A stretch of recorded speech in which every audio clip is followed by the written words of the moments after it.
Chapter 11, I Survived the American Revolution. The days at the army camp started at dawn when the drummer sounded the wake-up song. Nate chopped wood, dug trenches, and hauled water.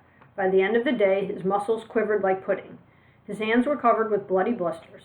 At night, he'd collapse into his little droopy tent next to Paul's. At first, Nate felt himself under the watchful glare of Captain Marsh. He was the gruff, unsmiling head of the Connecticut 5th, Paul's Army Company. Captain Marsh made it clear from the start that he had doubts about hiring a boy so young. This is the Army, he told Paul, not a nursery.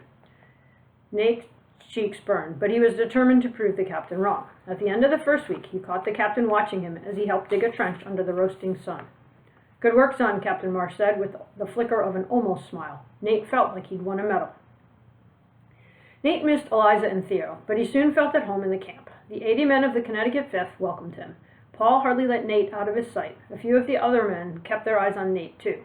The oldest of the group was Samuel. He was 53, ancient, but he was strong and fast and the best shooter of the group. There was James, the youngest of the soldiers. He came from a rich family. The other men made fun of the silver buckles on his boots. But James wasn't all fancy. He had the loudest burp of the bunch. He was always leaving little gifts in Nate's tent, a pair of wool socks, a tin canteen. He'd even managed to get Nate a frontier shirt, one of the tie front shirts most of the men in the Army wore with pride. Nate was happy to throw away the rough, stained shirt he'd been wearing for months. Another man who looked after Nate was Martin. He'd cleaned and bandaged Nate's blistered hands and patched up the holes in the bottom of his boots. Up until a few months ago, Martin had been a slave.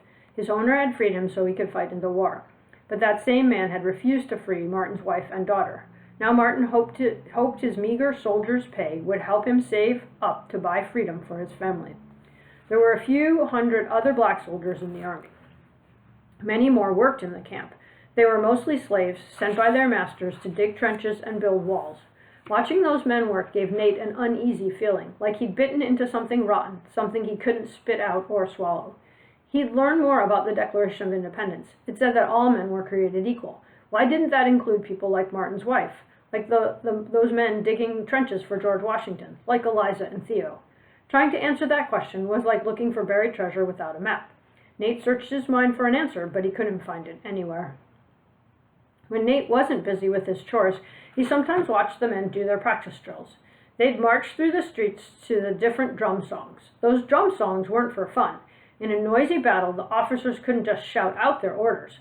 Their voices would be drowned out by the explosions. It was those different rat-tat-tats that told the men which way to turn, how fast to march, when to load their muskets, and when to shoot. When they were done marching, the men would practice loading their muskets quickly, which seemed to Nate to be the hardest part of being a soldier. One mistake and the musket could blow up in your hand. The ammunition came wrapped in little paper packets called cartridges. Inside was a single musket ball and just enough gunpowder for one shot. The men had to tear those packets open with their teeth.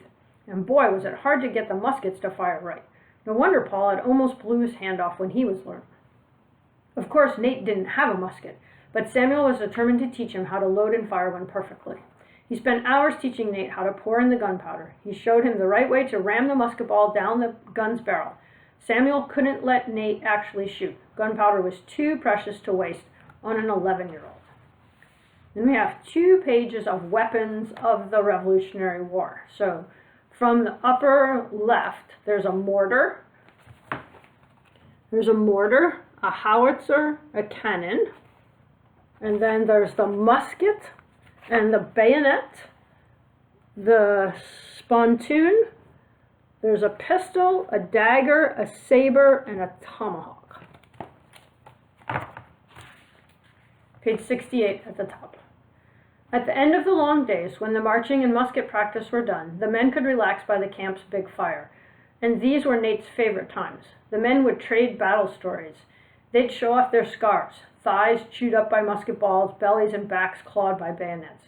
They'd raise up their tin cups of warm water with molasses, and they'd cheer the brave leaders whose words had sparked this fight for freedom. To John Adams, to Dr. Warren, to Samuel Adams, to Paul Revere. But they saved their loudest cheers for their commander, General George Washington. Nate saw the general often. He'd ride by the camp on his gray stallion. He was very tall and always wore an elegant blue uniform with silver buttons and a bright white sash across his chest. He looked almost kingly, Nate thought, but the men said he worked as hard as a common soldier. "To General Washington," the men would sing, "God save the United States of America." Those cheers rang through Nate's mind as he lay in his tent at night. But some nights, Nate woke up to a different sound. It came from his nightmares. Rat-tat-tat-tat-tat. Rat-tat-tat-tat-tat. On those nights, it would take a very long time for Nate to fall back asleep.